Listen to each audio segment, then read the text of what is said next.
Hello students, welcome back in physics class. हम study कर रहे हैं क्लास 11th की physics part second chapter number 11। तो चैप्टर नंबर 11 में आज का हमारा टॉपिक है ठोसों में ऊष्मीय प्रसार। देखिए, ऊष्मीय प्रसार का मतलब क्या है कि जो हमारे ठोस पदार्थ होते हैं, जब हम उनको गर्म करते हैं तो वो नॉर्मली उनका आकार जो है वो बढ़ जाता है, अर्थात उनके आकार में परिवर्तन हो जाता है।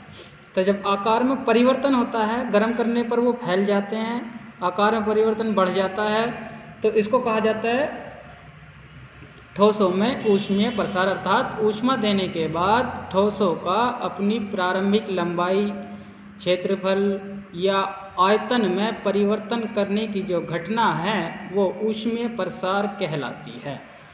गर्म करने पर फैल जाते हैं और ठंडा करने पर सिकुड़ जाते हैं। ठीक है, तो ठोसों में जो ऊष्मीय प्रसार है ये समझ में आ गया। अब ये तीन तरीके से ऊष्मीय प्रसार की घटना घटती है। नंबर एक होता है हमारा रेखीय प्रसार। रेखीय प्रसार, इसका मतलब क्या है? इसका मतलब ये है कि जब कोई इस प्रकार का ठोस लें आप कि उसमें जो परिवर्तन है वो एक ही दिशा में हो, अर्थात उसकी लंबाई के अनुदिश हो, तो उस प्रकार के प्रसार को हम कहते हैं ठोसों में रेखीय प्रसार। तो क्या कहते हैं बच्चों? ठोसों में रेखीय प्रसार, जब प्रसार जो है वो एक ही दिशा में हो। तो इस केस में हम मान लें कोई हमारे पास में छड़ है, ये हमारे पास में कोई छड़ है, इस छड़ की ये ए सिरा हो गया, ये बी सिरा हो गया। इस छड़ की प्रारंभिक जो लंबाई है वो L है। यदि हम इसको गर्म करें अर्थात ऊष्मा प्रोवाइड कराएं तो इसकी जो लंबाई है वो सपोज कर लो थोड़ी बहुत बढ़ जाती है और ये बी पॉइंट जो है अब यहाँ पे सी पॉइंट बन जाता है। तो ये वाली जो लंबाई जितनी ये बढ़ा है अपनी लंबाई के अनुदिश, इसको कहा जाता है लंबाई में वृद्धि।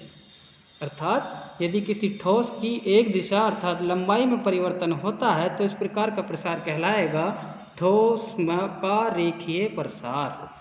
ठीक है, अब रेखीय प्रसार देखिए ये सभी धातु के लिए, ठोसों के लिए अलग अलग होगा। अगर ये जिंक की कोई छड़ है तो उसके लिए अलग होगा, आयरन की है तो अलग होगा, स्टील की है तो अलग होगा। अर्थात सभी धातु के लिए ये प्रसार जो है किसी में ज़्यादा होगा, किसी में कम होगा। इस बात की कैलकुलेशन करने के लिए कि किस में कितना प्रसार होता है, हम पढ़ते हैं रेखीय प्रसार गुणांक। क्या पढ़ेंगे? रेखीय प्रसार गुणांक।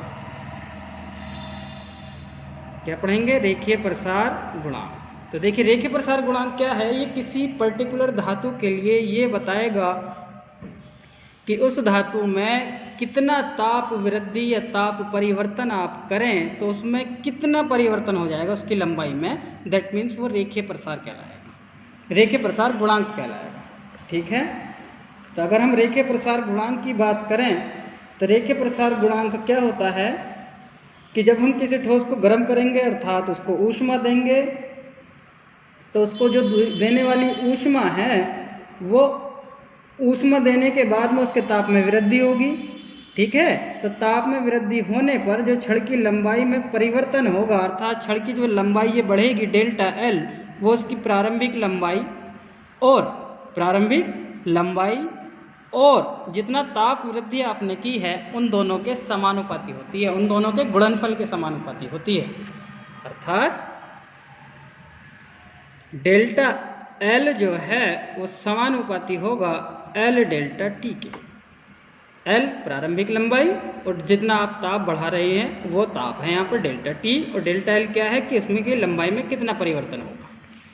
ठीक है, समानुपाती का निशान हटाते हैं तो एक कांस्टेंट लगाते हैं, यहाँ पर ये अल्फा है। ठीक है, ये क्या है हमारा? Alpha L delta T। क्या हो गया? Alpha L delta T। अब यहाँ पे जो ये अल्फा आया है, इसी अल्फा को कहा जाएगा, जिस धातु की आपने ये छड़ ली है उस धातु का रेखीय प्रसार गुणांक। यदि मैं इसको यहाँ से अल्फा की वैल्यू फाइंड आउट करूँ तो क्या हो जाएगा? Delta L upon L delta T। क्या हो जाएगा? Alpha is equal to delta L upon L delta T। देखिए ये लंबाई है, ये लंबाई है, लंबाई से लंबाई के मात्रक कैंसिल आउट हो जाएंगे तो मात्रक क्या बनेगा इसका? प्रति डिग्री सेल्सियस, या इसको ऐसे भी लिख सकते हैं प्रति डिग्री सेल्सियस। ठीक है, तो ये हमारा मात्रक हो गया। अब इसकी डेफिनेशन की बात की जाए, देखिए अगर मैं डेल्टा टी की वैल्यू एकांक कर दूं, that means delta T is 1 degree Celsius पर बना देते हैं। एल जो है वो भी हमारा 1 है, 1 मीटर कर देते हैं। तो यदि किसी धातु की छड़ को 1 मीटर लंबी धातु की छड़ ली जाए और उसके ताप में परिवर्तन 1 डिग्री सेल्सियस का कर दें, तो उस छड़ की लंबाई में जितना परिवर्तन होगा वो उस छड़ का रेखीय प्रसार गुणांक कहलाएगा। क्या कहलाएगा? रेखीय प्रसार गुणांक। ठीक है, तो ये इसकी डेफिनेशन बन गई। अर्थात किसी पदार्थ की छड़ का ताप 1 डिग्री सेल्सियस बढ़ाने पर 1 डिग्री सेल्सियस बढ़ाने पर छड़ की लंबाई में होने वाली वृद्धि तथा उसकी प्रारंभिक लंबाई के अनुपात को छड़ का रेखीय प्रसार गुणांक कहते हैं। दूसरे वर्डों में हम इसको ऐसे भी कह सकते हैं कि एकांक प्रारंभिक लंबाई की छड़ का ताप 1 डिग्री सेल्सियस बढ़ाने पर जितनी लंबाई में वृद्धि होगी वो उस छड़ का रेखीय प्रसार गुणांक कहलाएगी। ठीक है, अब आ जाते हैं दूसरे पर। दूसरा टाइप का होता है हमारा क्षेत्रीय प्रसार गुणांक। ये किसी छड़ में होगा रेखीय, क्योंकि एक ही दिशा के अनुदिश है। अब आ जाता है हमारा क्षेत्रीय प्रसार और प्रसार गुणांक। ठीक है, तो क्षेत्रीय प्रसार गुणांक क्या है? देखिए क्षेत्रीय प्रसार गुणांक जो है वो धातु की प्रॉपर्टी है कि किसी धातु की बनी छड़ में या चादर में जितना परिवर्तन होगा पर डिग्री सेल्सियस वो उसका गुणांक बन जाता है। तो क्षेत्रीय प्रसार गुणांक की बात कर रहे हैं, तो ये क्षेत्रीय प्रसार गुणांक होगा किसी चादर के लिए। किसके लिए होगा बेटा? किसी चादर के लिए। क्यों होगा? क्योंकि चादर में हमारी 2 दिशाएं आ जाती हैं, छड़ में हम एक दिशा कंसिडर करते हैं, इसकी मोटाई को नेग्लिजिबल मान लेते हैं। तो देखिए यदि हम किसी धातु की चादर टाइप है हमारी कोई, यदि हम उसको ऊष्मा दें तो इसमें प्रसार होगा, इसकी लंबाई भी बढ़ेगी, इधर कोई बढ़ सकती है, इधर कोई बढ़ सकती है, इसकी चौड़ाई भी बढ़ेगी, ये आगे पीछे को बढ़ सकती है। ठीक है, तो इस प्रकार से इसके क्षेत्रफल में परिवर्तन हो जाएगा। पहले वाले में किस में परिवर्तन हो रहा था? लंबाई में। यहाँ पे ये इसका प्रारंभिक क्षेत्रफल है, ये डेल्टा ए हो गया, फाइनल क्षेत्रफल क्या हो गया? ए प्लस डेल्टा ए। ठीक है, तो क्षेत्रीय प्रसार क्या है कि जब आप किसी ठोस की बनी हुई चादर, जब किसी आप ठोस की बनी हुई चादर को ऊष्मा देते हो तो उसके क्षेत्रफल में क्या हो जाती है? वृद्धि हो जाती है, और वृद्धि होने पर उसका क्षेत्रफल बढ़ जाता है। इस घटना को क्षेत्रीय प्रसार कहते हैं। और सिमिलरली पहले की तरह क्षेत्रीय प्रसार गुणांक क्या होगा? उसको निकालने के लिए जो यहाँ पर क्षेत्रफल में वृद्धि हुई है वो क्षेत्रफल में वृद्धि प्रारंभिक क्षेत्रफल और ताप के जितना भी आपने टेम्परेचर बढ़ाया है उसके ताप परिवर्तन के समानुपाती होता है। यहाँ से आप समानुपाती का निशान हटाएंगे, बराबर का निशान लगाएंगे तो एक कांस्टेंट दे देते हैं हम बीटा। क्या दे देते हैं? बीटा। और ये ए डेल्टा टी, इस बीटा को क्या कहा जाता है? क्षेत्रीय प्रसार गुणांक। इसी को क्या कहा जाता है? क्षेत्रीय प्रसार गुणांक। ठीक है, अब यदि आप बीटा क्या डेफिनेशन बनाना चाहते हैं तो बीटा को एक साइड ले लें तो क्या बन जाएगा? Delta A upon A into delta T. अर्थात किसी पटल या चादर का ताप, वही पहले वाली कंडीशन हो गई, ए को भी एकांक कर दें, ए को कितना कर दें? एकांक। डेल्टा टी को भी कितना कर दें? एकांक। ठीक है, अर्थात किसी चादर का ताप 1 डिग्री सेल्सियस बढ़ाने पर एकांक क्षेत्रफल की चादर का ताप 1 डिग्री सेल्सियस बढ़ाने पर उसके क्षेत्रफल में जितनी वृद्धि होगी वो उस पदार्थ का क्षेत्रीय प्रसार गुणांक कहलाता है। इसे बीटा से निरूपित करते हैं। देखिए यहाँ भी इसकी यूनिट, ये भी क्षेत्रफल है, ये भी क्षेत्रफल है, यूनिट से यूनिट कैंसिल हो जाएगी तो प्रति डिग्री सेल्सियस। ठीक है, इसकी भी यूनिट क्या आ जाएगी? प्रति डिग्री सेल्सियस। ठीक, तो ये हो गया। दूसरे वर्डों में हम इसको ऐसा कह सकते हैं कि किसी चादर का, कोई किसी पदार्थ की बनी चादर है, उसका ताप 1 डिग्री सेल्सियस परिवर्तित करें तो जितना क्षेत्रफल में परिवर्तन होता है और जो प्रारंभिक क्षेत्रफल होता है उन दोनों का अनुपात उस पदार्थ का क्षेत्रीय प्रसार गुणांक कहलाता है। अब आ जाता है हमारा तीसरा टाइप, और तीसरा होता है हमारा आयतन प्रसार गुणांक। कैसा गुणांक? आयतन प्रसार गुणांक। तो देखिए आयतन प्रसार गुणांक में क्या मसला है, पहले हमने रेखीय पढ़ा तो रेखीय में एक दिशा में परिवर्तन हो रहा था, क्षेत्रीय पढ़ा उसमें दो दिशाओं में परिवर्तन हो रहा था, लंबाई चौड़ाई परिवर्तित हो रही थी। आयतन में तीनों चीजें परिवर्तित होंगी, अर्थात किसी ठोस को यदि हम ऊष्मा दें तो उसके आयतन में जो प्रसार होता है वो उस ठोस का आयतन प्रसार कहलाता है।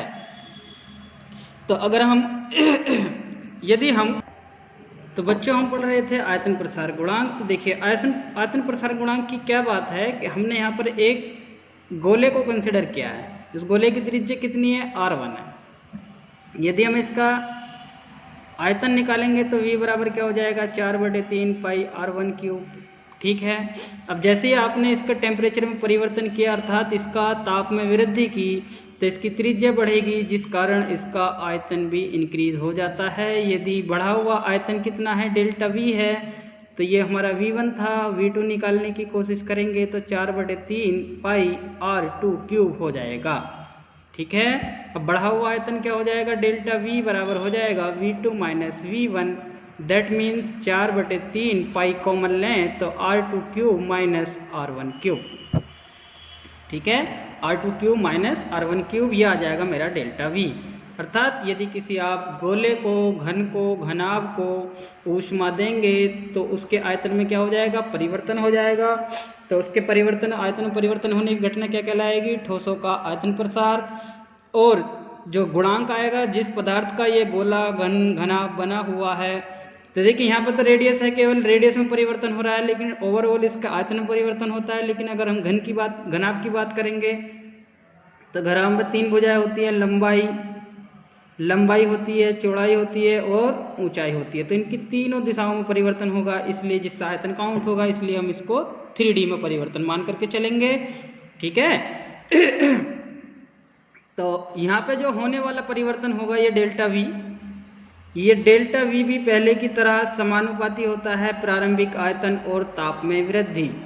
अगर मैं समानुपाती का निशान हटाऊंगा तो यहाँ से क्या आ जाएगा? एक कांस्टेंट आएगा जिसको हम गामा बोलेंगे, gamma into V into delta T।